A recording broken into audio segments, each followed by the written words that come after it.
guys? Welcome out to another episode of According to Kaz Queen. And as always, I am Kaz. And I'm Queen. And these are conversations brought to you by a husband and wife in the privacy of our own home, right here where we're sitting at, as a matter of fact, that we bring to you guys, sometimes to make you laugh, sometimes to make you think, but it's always to be introspective. We want to open the lines of communication up between husbands and wives, friends and lovers, men and women, all that good stuff, man. We are coming to you, all right, on all streaming services, all of them. All right, wherever you listen to podcasts, we are there. We are on Black with No Chaser Radio. All you got to do is download the BWNC Radio app. You know the drill every week. All right, download the BWNC Radio app, and you can check us out on all social media platforms. We're on Facebook. All right, we are on Instagram. We are on Twitter. We're on TikTok. You can check us out in all those places, and of course, we are on YouTube. All right. Subscribers are starting to go up. We're pushing up. We are less than 50 subscribers away from 1,000. Slowly climbing as we get up to 1,000. We're going to try to monetize this thing, man. We appreciate y'all for sticking with us. YouTube.com/Brad Kamikaze Franklin. That's YouTube.com/Brad Kamikaze Franklin. You'll see that right here on the screen, right there. If you're listening to us, of course, you can just type that in. YouTube.com/Brad Kamikaze Franklin. Check us out there. And this is brought to you by the Kundi Collection. All right. This is one of my favorites right here. Love and protect. Love, honor, and protect Black women. That's one of your favorites? This is one of my favorites right here. As a matter of fact, you can get that at www.kundicollective.com. www.kundicollective.com. Check it out. We got a lot of designs over there as well. And of course, if you want us to talk about something, if you got a relationship problem, you got a marriage problem, you just got something that's going on that you want us to talk about, hit us on the email. It's real easy, kazandqueen@gmail.com. It's kazandqueen@gmail.com, K-A-Z and Queen, Q-U-E-N @gmail.com. Email us, and we'll talk about it right here on the platform. So, you know, on this particular episode, as we were getting ready, my bride said that we were going to be shooting something. All right, not shooting as in pow pow, bang bang, but well, you know, that depends on how you say it. If it's us, we're going to be talking about liquor because we are connoisseurs of liquors, and we have a bar that is within walking distance of us right now that we enjoy the libations on just a regular average weekday. So there's a bottle that's been sitting on our bar for a second. And, you know, we don't usually do the endorsing thing because we're not getting paid to do it. So if you're not really paying us to advertise, we don't really do it. But we'll show you some love. There's a bottle of Old Smoky. You're going to show it? I'm going to show it. That's really giving too much. Yeah, we're giving a lot. Old Smoky, Tennessee, peanut butter whiskey. All right? I'm talking about when you get a whiff of it, you're getting that peanut buttery, that peanut, you see my eyes when I'm doing this right here? This is getting the aroma, that peanut buttery. Why you saying smell peanut? Is peanut buttery. It's peanut butter whiskey, all right? Mountain Made, all right? From Gatlinburg, Tennessee. I don't know if any of you guys ever had this Old Smoky Gatlinburg, Tennessee peanut butter whiskey. It's been sitting on the bar for a minute. Stop saying peanut. I said peanut. No, you didn't. You said peanut. I said. You go watch your back. They know what I said. Peanut, man. I said peanut. At any rate, I saw a nice little shake. I think it was like a milkshake or something that they was making with this. And I brought it up to you. And, you know, occasionally I say a lot of stuff in this house and I see stuff. And, you know, my wife kind of half listens to me a lot of the times. I say things and she'll just nod her head. And she's not really paying attention to what the fuck I'm talking about. But I said something about the peanut butter whiskey. She kind of dismissed it. I don't know what led her in there today to go in there and try the peanut butter whiskey. I guess it was because the bottle was just open. We don't have very many bottles that are not opened on our bar. And she checked it out. And when I got in the house, she was like, you know what we got to do? We got to take some shots on the podcast tonight of this delicious liquor that I'm drinking here. So I thought it was maybe, you know, some of the Jack, some of the bamboo, some of the other things that we have tasted that we liked before in the dark liquor. She was like, no, the Tennessee peanut butter whiskey. I like it. I was like, okay, this is what I was trying to tell you about several weeks ago, and you were not paying attention. So we have it now. We're going to take a quick little shot of this to get started. And if you're listening to us, if you'd like to take a shot of whatever you have there. Here's to love and life. Here's to love and life. We're going to talk about that in just a bit. Oh my God. It's delicious, ain't it? Whoa. It's delicious. It's so smooth. It is smooth. It almost tastes creamy. Peanut buttery. And the smell stimulates you enough to want to enjoy the taste. Oh my God. It's really delightful, guys. Old Smoky. It's really delightful. So anybody out there that drinks Old Smoky, Chime in. Chime in. Are we late to the party or is this something new? What's party. up? Tell us where we at. Old Smoky, peanut butter whiskey. I'm going to tag y'all in this post. So, we're not monetizing just yet, but we do have a loyal following. But down here in Jackson, Mississippi, we do love our liqueur. So, and especially whiskey. Yes, Some whiskey we folks. love whiskey. So, holla at us.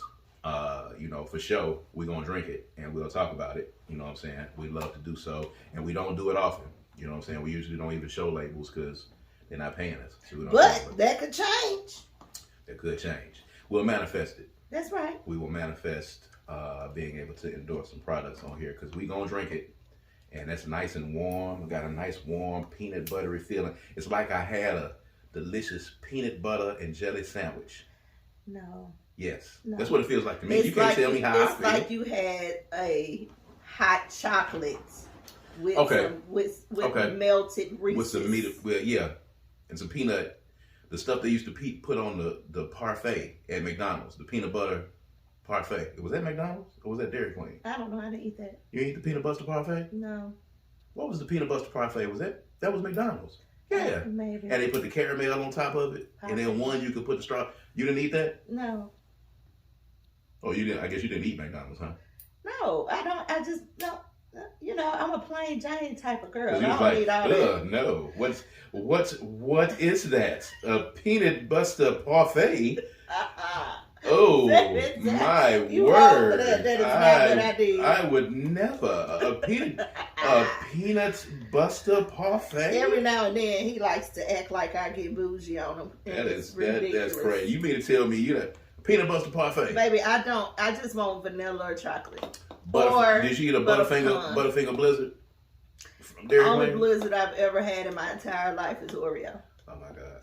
That's because I like it. And if you like it, why you gotta get something else? Get what you know you like. Speaking of which, because you're extremely bougie with your eating, I put a post up today on my page, and kind of talking about a subject that people have been talking about fine dining in your city, going out to drink in your city, and the prices that it is taken now for you to be able to go out and enjoy yourselves, and how high the drinks are, and how high fine dining is. Somebody posted a receipt from a black-owned restaurant here in the city that we're in Jackson, Mississippi, and I think it was like $200. And it was from last year, as a matter of fact, so I don't know how it resurfaced again. I know people try to post things to be insightful, and they go viral, which it did. The ticket was $200 and something, and the drinks was high, and the food was high, and people were like, hey, I'm not going to patronize that place. The prices are high. The service is not good. The cost of whatever. And then you had your contingent of people that were saying, well, y'all are just broke if you don't want to go out. And then some people were saying, I'm not broke. I just don't want to pay those prices. Your fine dining experience, my fine dining experience are two different things.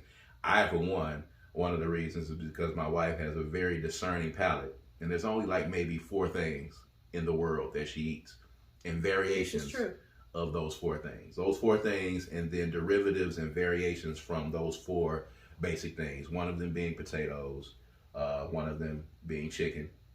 I don't know what it really gotta just stop there. It might be derivatives of just chicken and potatoes, really, to be honest with you. So, me being the guy that I am, I'm not about to go spend $200 on an experience where I don't know if my wife is going to enjoy what she has and what she's eating. One of my biggest pet peeves, and I got this from my parents, and I just got this from just being the guy that I am, I abhor wasting food. I can't do it. I have gone in and gorged myself and ate myself to the point of sickness to eat things sometimes just to not throw them away. I've gotten a little bit better. I won't say better, but I have You know, in recent times, I've thrown away lunches that I didn't get a chance to eat during the week. And I've thrown away, you know, large amounts of food just basically because it just didn't get eaten and I'm just done with it at the time. But I really feel bad throwing away food. I really feel bad. I like to finish all the portions of everything that you cook all the time. Everything that we buy, I like to finish the portions of food. Yeah, but that very rarely happens. Very rarely happens. There's an African restaurant in our town that I would very much like to go and patronize because I want to eat some African food, some African fare. Have not gone because my wife looked at the menu and says, I don't know what any of this stuff is, so I don't want to go. Woo, woo, baby, you was on one today. I'm just saying, that's what you said. I don't know what any of this stuff is, so I don't want to go. Now, me being smart enough, having been married to my wife for 14 years and being with her over 20 years, when she says, I don't know what any of that stuff is, we would go to an African restaurant and she would be trying to order chicken nuggets or wings. She would be looking for the one thing that she recognizes on that menu out of all of this exotic food, and she would order wings. And that is ridiculous. Well, it seems like to me that you would want me to get something that I'm going to complete, since it's so important to you not to waste food. I wouldn't go to the African restaurant where there's all of this African fare and order some stuff that you can get anywhere. That's I agree. Not the point. I agree. You should go. I want to go with you. You should go. I want our daughter to try Africa. I want them to try authentic I think African that would food. make a wonderful daddy-daughter date. You should go. Why won't you go and try the food? Why won't you go and try it? Why won't you go and eat it? I will go and eat it. Are you just saying at the end of the conversation? It's not like I haven't heard of these foods. I've had them before. I grew up in an Afrocentric home. So I've had them before. They are not to my liking. And I did not call it stuff. That is not the accurate word that I said. But anywho, so I'm not wasting my hard-earned money to take you in there to play over food. It hurts my feelings. Like it seriously sticks with me over time. You know, the froyo that we got a couple of days ago. Oh God. You know, you took 3 bites off of it, and then we had to end up throwing it away, and it hurt my feelings for the rest of the day. It did not get thrown away. It is in the freezer. You're not gonna eat it, baby. I've also been married to you long enough to know that freezer stop is just the stop that you put it before we eventually throw it in the garbage. I already know what that is. That's crazy. The freezer spot is like, I'm going to sit it in here to act as if I'm going to come back to it, but I'm really not coming back to it. I'm just going to sit it in here, and in a couple of days, when he goes in here to clean out this freezer, he's going to throw it away. And I'm going to ask you, hey, are you done with this froyo, baby? And you can be like, yeah, I'm done with it. You throw it away. It's going to be a full cup of froyo sitting in there. They're sitting in there right now. There have been times, though, you went in there and threw away something that I actually planned to eat. I'm not doing that anymore, but that's very rare that happens. First of all, I am a little scared sometimes, and I have to go ahead and throw the food away because you have a predilection to let food sit for a few days. Like, you know, sometimes food has been in there for like 3 or 4 days, and you'll be like, oh, no, I was going to put that in the air fryer, and I was going to eat it. No, it's not. It is... It's mold on it. It's been in here for days. What are you doing? Like, food doesn't just keep like that, man. Like, I don't know. He's being extreme, guys. I'm not being extreme. He's being a bit extreme. You know I'm not. You telling me that I keep food till mold get on it? Okay, mold is a little bit of an exaggeration, but you keep it well past the time when you should still be How is this relative to spending money out? My point is, at the end of the day, people have different goals when they go out. My goal going out is, when I go to drink, I'm drinking to get buzzed. When I get buzzed, I'm done. That's my aim. When I go out to eat, I'm going out to eat to be sustained. I want to get full. Once I get full, that's it. I don't care how my plate looks. I don't care about taking a picture of my plate. I'm not going out so I can brag to somebody that I spent $200 in a place to eat and drink. I'm not paying more than $12 for a drink, maybe $15 depending on what the shot is. But you know, there's some places where the drinks are like $20, $25 for you to drink. Not when I got a bar. So you just want to go to all the BYOB places? I mean, I prefer BYOB. I'm just saying it off the top, but it's ridiculous. If I'm trying to get buzz, I'm not finna get buzz drinking no $25 drink. You think I'm finna spend $50 to get buzz? And you're looking at it as, oh, well, I want to go to some of the high end. I mean, what is the experience that you're trying to get, especially for someone who only eats two things on the food spectrum? What is the experience you're trying to get? Explain it to me. First of all, I don't eat and drink. I eat or drink. So if I'm drinking, I'm probably not going to eat very much, if at all. I'll put enough to coat my stomach. Which is weird because you should be eating if you're going to drink. I'm a work in progress now. I never said I had this thing licked. I'm just telling you what it is. Mm-hmm. But I do like to engage in the ambiance. Sometimes I want to go to a place just because it's a nice place to go to. And I expect to pay to be in that place. Mm. Now, on a regular date night, when we just getting out just to hang out with each other, I don't expect to go to a high-end restaurant. That's just not something I need. I'm not passing judgment on anybody who does want that. Right. But for me, it's just not necessary. What's more important to me is that you're having a good time, and I'm having a good time. If the drinks are cheaper, we'll probably drink more and have a better time. So I really ain't tripping off of that. But I don't like this blanket idea that I'm only going to spend $12 on a drink. Like, if we're somewhere and the drinks cost $25 and the atmosphere and everything feels good and I'm having a good time, then not $25, but $16, $17 for a drink. I feel like that goes with the ambiance, and I'm okay with paying. What is the ambiance that you're looking for? Because I'm trying to think of a scenario where I'm in a place where it's so lit that I'm finna go to the bar and spend $25. It's probably places that we don't go to. I mean, give me an idea. You talking about a fine dining experience, because that's where you're going to go and pay $20. I mean, unless, of course, there are some places in Atlanta and other places in big cities where you might pay $25. If you go to a fine dining restaurant here, like, I'm not going there to kick it. I'm going there for a date. Mm-hmm. You know what I'm saying? For conversation, for the food, for a specialty drink, something like that. But that's totally different than us going out to Last Call or to Names and Faces, you know what I'm saying? Mm-hmm. Or someplace like that where it's about the kicking it, And Last Call and Names and Faces are places in Jackson, Mississippi that you can go. And Last Call is actually a place that you can go and you're going to probably get drunk off of one drink because they pouring heavy in Last Call. I don't know if they pour heavy in some of the places that y'all go to, but they pour really heavy. One mixed drink, $8, and you slumped over. And that's what you want. I have sometimes not even finished the whole one drink, just depending on what's happening. And for me, that's what I want. My aim when I'm drinking is to get buzzed. When I'm feeling good and I'm buzzed, that's it.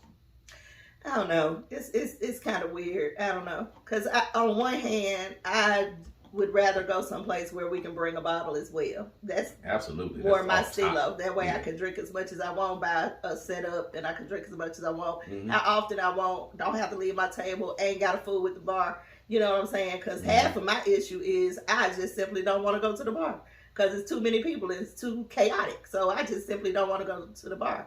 So that kind of eliminates some of the places that I'm going to go to kick it anyway. So it's just a matter of what the aim is for the evening. Yeah. But I don't want you to get comfortable with this cap thing that you got on the amount that you're going to spend, because it might be a good time we can have, and it might not be a $8 drink type of place. It might not be. $10 is fine. That boy said 10 is cool. 10 is fine. I'm telling you. Like, I'm not really big on, I don't understand what the difference is. Like, you got to explain to me the atmosphere that I'm going to get that's going to be different. Like, what's the atmosphere going to be differently in the place where I'm going to go and get slumped on the one drink? What's the atmosphere? That I done put on some clothes, I done got makeup done, I done got my hair done, I'm looking fly. I am ready to have all your attention all night long, so it's just about me. And if we do that, I expect. I'm prepared in that moment. We have those moments. Yeah. I'm prepared in that moment to go, and I already know I'm finna spend $150 out the gate off the rip. And that's why we don't have no problem. Because I ain't always on that. I'm very rarely on that, as a matter of fact. When we own that, we own it. And I know ahead of time, and I'm prepared to spend $150, $200. I already know it. But just on a humbug, like on a regular night, like some people are going out regularly.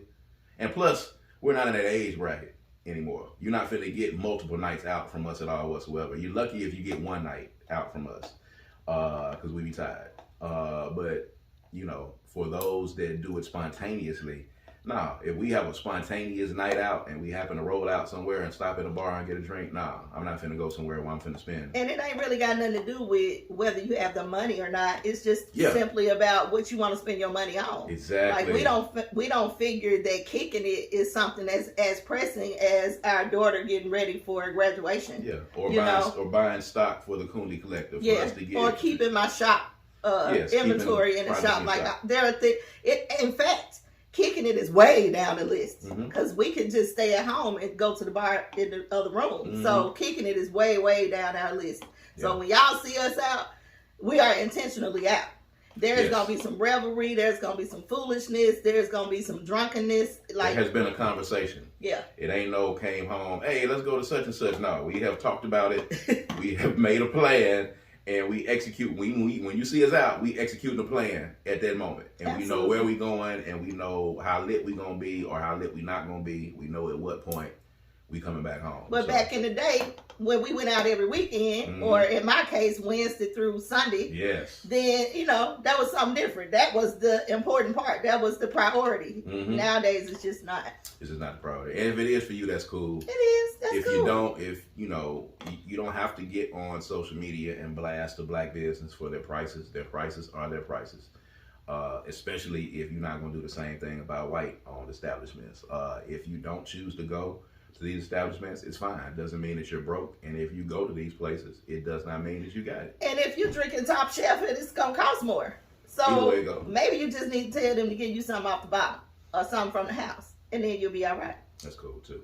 So something else that I saw, as a matter of fact, I want to get your thoughts on it because you attended an HBCU. I attended an HBCU. There was a big dust-up today because a gentleman made a post and he said, I'm glad that I did not go to a school where I had to have a Black Alumni Weekend. So a black person? Yes. Mississippi State just had their yearly Black Alumni Weekend, which is the Black Alumni of Mississippi State. Ole Miss has one as well.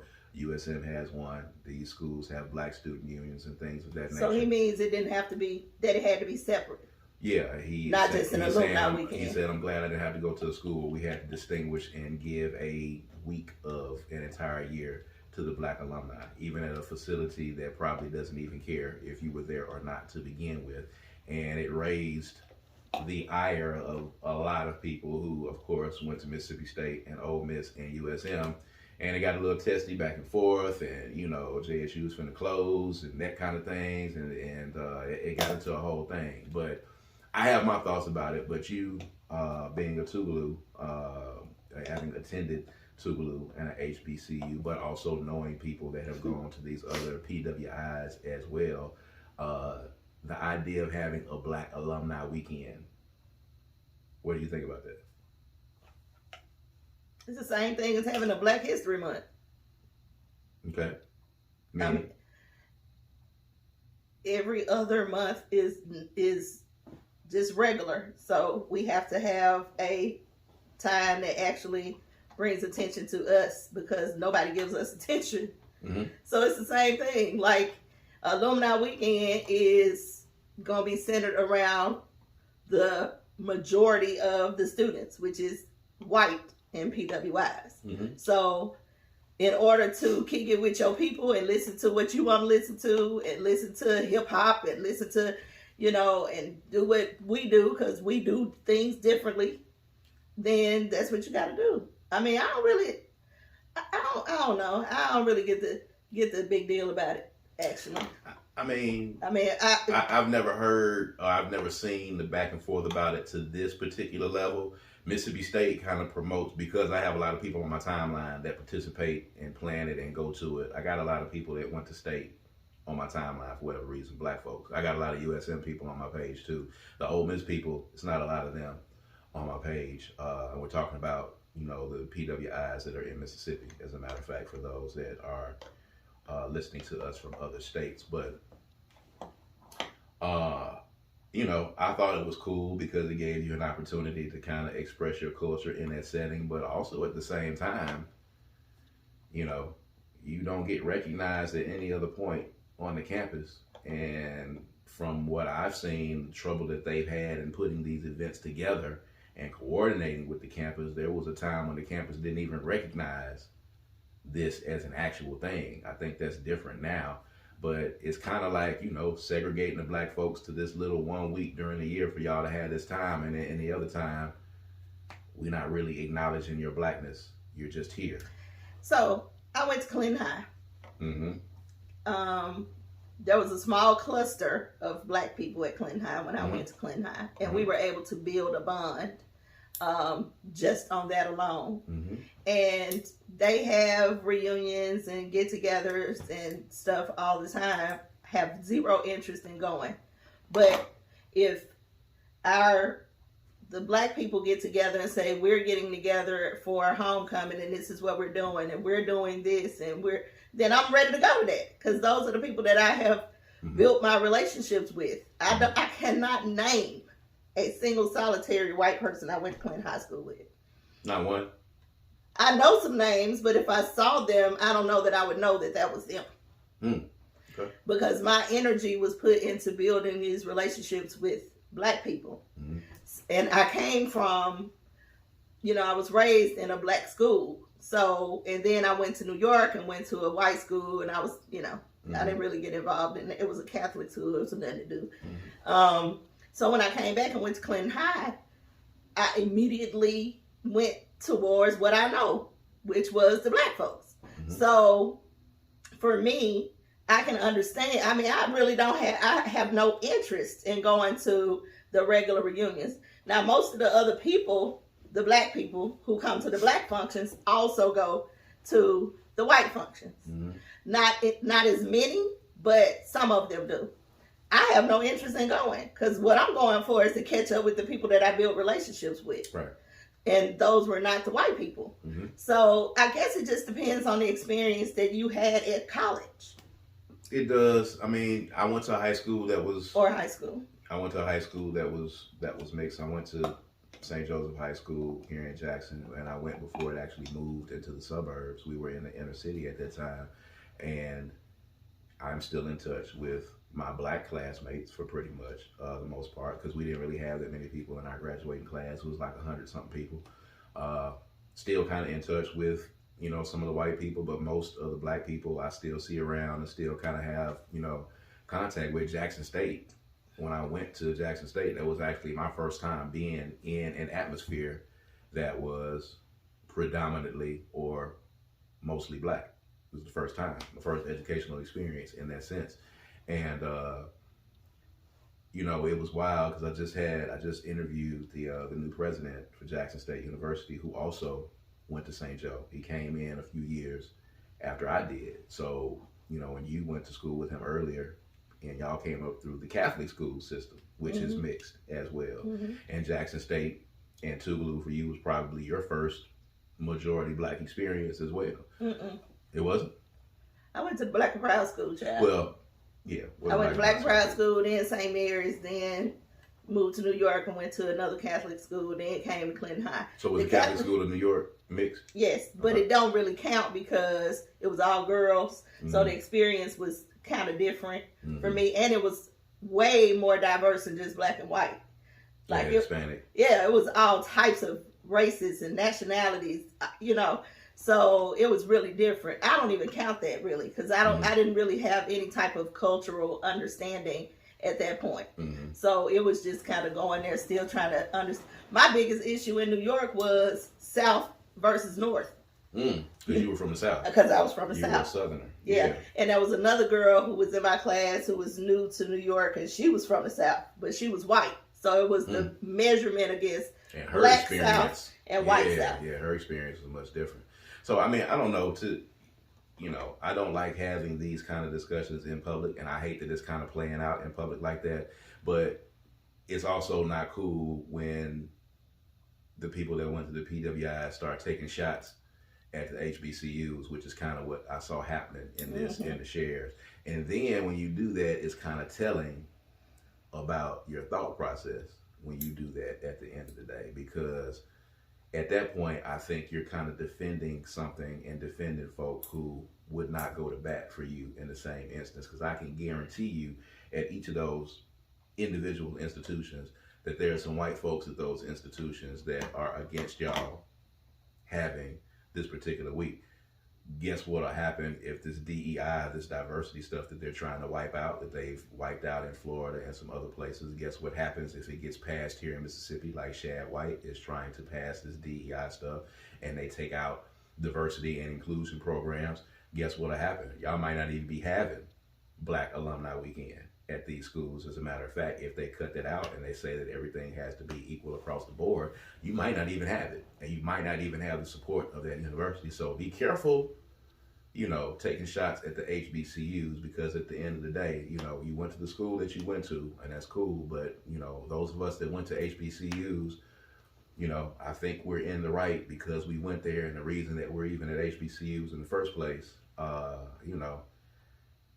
I think we're well within our rights to, question, your allegiance to these PWIs. But I disagree with that. Then again, it's not your right to question. So my thing is not getting a degree. I mean allegiance. I think people need to, when you have an opinion about something that is not your experience, you have to recognize that it is just your opinion. You can't expect people to feel the way you feel because you had a different experience. I mean, you have the experience you have because you went to an all-black school. They didn't. So their experience is not yours. They're not going to share your opinion, but they have the right to their own. If they feel like they need to have a Black Alumni Weekend, fine. You don't need that because every weekend was a Black weekend. Absolutely. So what's the argument about? It's like apples and oranges. I mean, at the end of the day, to each his own. And if that's the experience that y'all had to have, that's cool. And if you had to go to one of these institutions because they offered a course that you couldn't get at HBCU, or they offered an experience that you couldn't get at the HBCU, or you couldn't get the financial aid to be able to go to the HBCU, that's not what I'm talking about. I don't have a problem with that. People have to end up going to different institutions for different reasons. I know that a lot of HBCUs don't have the particular courses that some people need. That's cool. But after the fact, you're still Black. And for me, having that super strong allegiance with that particular PWI, for you to say, well, Jackson State's finna close, or you need to worry about keeping your school open, or something along those lines, attacking the folks that are in the HBCUs, then I got to question that at the end of the day, because, I know you went to the PWI because you needed to get that degree, but at the end of the day, they really not fucking with you like that. So ultimately, this is a measurement about why you went to a PWI instead of going to a HBCU. In some instances, yeah, or why some people went to HBCU instead of going to a PWI. It's both sides of the coin. It's so ridiculous that people are on that. That's so ridiculous. It's frivolous, it's ignorant, it's wasting energy. Because ultimately, whatever somebody's experience is, whether they went to a PWI or a HBCU, it don't affect you at all. So why are you concerned about what their choice was? That's true. For whatever reason that they went. It's choices, just like the going out thing. It's the same thing. Absolutely. Everybody makes different choices. The person who goes out and spends $200 a night on drinks don't affect me at all. I don't care what they do, how they spend their money, how drunk they get off their $200. The fact that they got 2-3 drinks and I got 12, I don't care. It don't affect me in any way, shape, or form. All it does is make me reflect on my decision. So if someone has an issue with the fact that they didn't go to a HBCU and they went to a PWI, they might be offended by your comment because innately deep down inside they wanted to go to a HBCU. Or somebody else may feel like they had to go to a HBCU and don't have the experience of a PWI. Either way, people are free to do whatever they want to do. So you wasting time and energy arguing on Facebook about their choice is crazy. Yeah, arguing about people's choices is who, you know, it's okay for you to have the opinion on it either way. Like I said in my post, people are grown, so you're going to do whatever it is you want to do. But, you know, what you own might not be what somebody else's own at the end of the day. I do have my strong feelings about HBCUs versus PWIs, just like I have my strong feelings about black folks openly criticizing black businesses when they don't give the same energy to white businesses to do the same thing. Because we've got white restaurants in the city that you're going to run up the same ticket at their establishment that you would at that same black establishment, and nobody complains about the price. But you feel the way you feel about the HBCU because you went and you feel personally attacked because you chose to go to a HBCU when actually that person is just explaining their experience on their side, has nothing to do with you. So as most people do, we insert ourselves personally into everything somebody says when literally has nothing to do with you. So it's wasted energy because you wouldn't be so offended by their opinion if you were not HBCU born and bred. So you're offended, you feel personally attacked, but it's not a personal attack. It's their opinion. And even if they do make a personal attack, it's based on their opinion on them going to a PWI, based on their experience. It's wasted energy, y'all. That's fair. That's fair. But send your kids to HBCUs, so I'll leave it at that. Another, on a funny note, you know, the not so funny part of this is what's been happening with Diddy lately and the allegations that have come down, and they're getting worse and worse and worse and worse and worse. Don't know what's going to happen with him at the end of the day, but one of the casualties of that, you sent me a post. I saw the post. I didn't really get into it because I thought it was crazy, but you sent me the post of Dylon from Making the Band. Everybody remembers Dylon from Making the Band, and everybody remembers the skit. Spit Hot Fire. Spit Hot Fire. And he's also the 5 greatest rappers of all time. Well, it turns out that the Dave Chapelle skit that he did on the Chappelle Show about Making the Band, which was probably one of the most watched and one of the funniest skits outside of Rick James and Charlie Murphy that was on the Chappelle Show. It was a classic. Dylon did an interview recently that said that Dave Chappelle skit ruined his career and that no one wanted to sign him or do any business with him after Dave Chapelle told that joke about him, which I found to be extremely far-fetched, as with artists all the time, because I deal with artists all the time and people in business and people that throw parties. You know, when you fail, a lot of times it's kind of easy for you to blame something or blame someone for what has happened to you. And in this instance, Dylon is blaming Dave Chapelle and that skit on him not being able to make it in the music industry. And I guess I don't know if, you know, Babs, I don't know if Ines, I don't know if any of those other folks are blaming that skit because they were all, you know, equally joked on. Oh, not equally. He went in on Dylon, honey. And Dylon wasn't even in the skit. The other kids was actually in the skit, right? Maybe that's why he got it so tough. It might be why he got it so tough. And there might be a reason why you wasn't in the skit, Dylon, because maybe he wouldn't have gone so hard on you. But we talked about it before we actually started the podcast to see, you know, the thoughts on. So do you feel in your heart of hearts, looking at it and listening to his explanation, do you think that skit had anything to do with the fact that we have not heard anything from him since then? I don't know. There are probably some people out there who wouldn't fool with him just based on the fact of that it might be from a joke. But I know this: if he was spitting hot fire and it was undeniable, absolute, they fuck with him.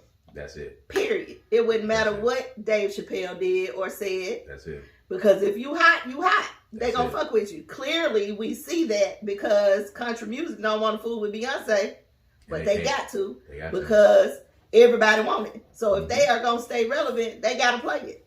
So we see that when it's hot, it's hot. Yep. Or when you hot, you hot. Because I mean, people still saying that Beyonce ain't really country and she sounds like R&B singing country. Whatever, they playing it. They playing she's it. She's still out here Beyonceing. Yeah. So, Dylan, if you were hot, you'd be undeniable, and they'd have to play it. And it's not over with because this is probably the best time for you to go in and make music because you should be dropping something on somebody's streaming service tomorrow. Dave Chapelle has not stopped you from dropping your own shit on Spotify. Now, I have not looked to see if there's anything there, and I will after we finish this podcast. But I have not seen any of Dylan's music on the streaming services, and there's nobody stopping you right now from putting music on Spotify and Apple Music and YouTube. There's nobody stopping you from doing that right now. So maybe he's just looking to get signed, which in today's world, why? Why? Why would you do it? You have enough of a name to where you probably would be a few steps ahead of the average independent artist right now, and you're not that old. So you still have the time to be able to do that. Y'all were really young kids when y'all were on Making the Band. You have the time and the experience and the know-how to be able to do that right now. You should. But blaming Dave Chapelle for these labels not rocking with you. Now, do I know the conversations that you had? Do I know for sure that nobody said anything to you? I don't know this. You said you actually had conversations with people who said, we can't fuck with you right now. That's what you say.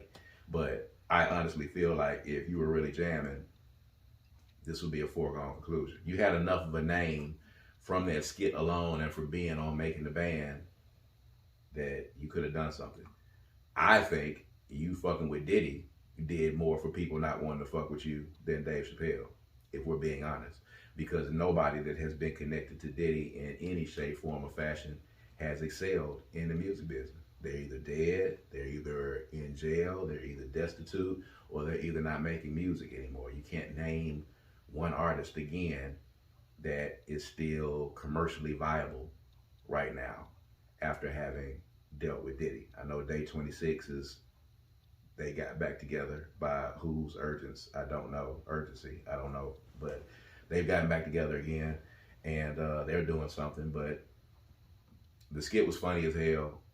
You were immortalized from the skit. Charlie Murphy got more famous after the Rick James skit. Mm-hmm. Rick James got more famous after the Rick James skit. Anybody that was involved. Prince, got more famous after the skit, even though he was already famous. Dave Chapelle helped to make people famous. So you're telling me that skit not only did not make you more famous, it made you less famous and made people not want to fuck with you? I just don't think the music was jamming. I think he was sending music, and I don't think it was jamming. Because if it was, they would have scooped you up at the time. Are you looking to see if you can find anything? Yeah, I'm looking at songs. I just put songs, Dylan songs, and the last thing they got up here is from the band. In 2016. Have you decided not to make any more music? Have you decided that, you're only going to want to be on a label and you don't want to do music yourself? Like, what are you doing? Like, I don't understand why, you are blaming Dave Chapelle for you not getting any work right now. He needs something. But you back now, bro. They talking to you. Yep. You're going viral. Yep. Now's the chance. Now is the time. This is the time. I think he was on the Jasmine brand. Is that what he was on? Mm-hmm. You on that? Some people saw that. Now's the time for you to go ahead and drop some music. And if it's jamming, you're going to be all right. Just like I just saw Risa Tisa just signed with the CAA talent agency. So now she has a talent agent. She has been on the Tamron Hall show just from her 50-part TikTok series. She is now going to be, I don't know, a working actor or working, I don't know, guest on TV shows. I don't know what it is, but she's represented by one of the biggest talent agencies in the world right now. So literally, when these things happen and you get this moment in time, you should be taking this opportunity now and you should be making good on it. Yeah. You should. At any rate, we're going to get out of here. We're going to enjoy a little bit more of the Tennessee whiskey, of the peanut butter Tennessee whiskey. Yes, that's the song. Tennessee whiskey. Oh, sweet Did I go? Yeah, sing some more. That's all the part you know. Peanut butter whiskey. That's got to be the most redone country song in history. It is. Everybody and their mama, like, in order to be considered serious, you got to do that song. Beyonce, do Tennessee Whiskey, girl. Yeah. I want to hear it. There's some good stuff. It's going to be hard to top Kiki Wyatt, but give it a shot. Yeah. At any rate, of course, we appreciate you guys for tuning in. We're going to get on out of here. We're going to go enjoy some more of this good whiskey while you go and run this podcast back and listen to it again and share it with somebody else. Of course, we appreciate you doing it. We're inching up towards 1,000 subscribers, so continue to do that. So I am Kaz. And I'm Queen. And this is According to Kaz Queen, and we're going to holler at you guys next time. All right, peace and power. Peace.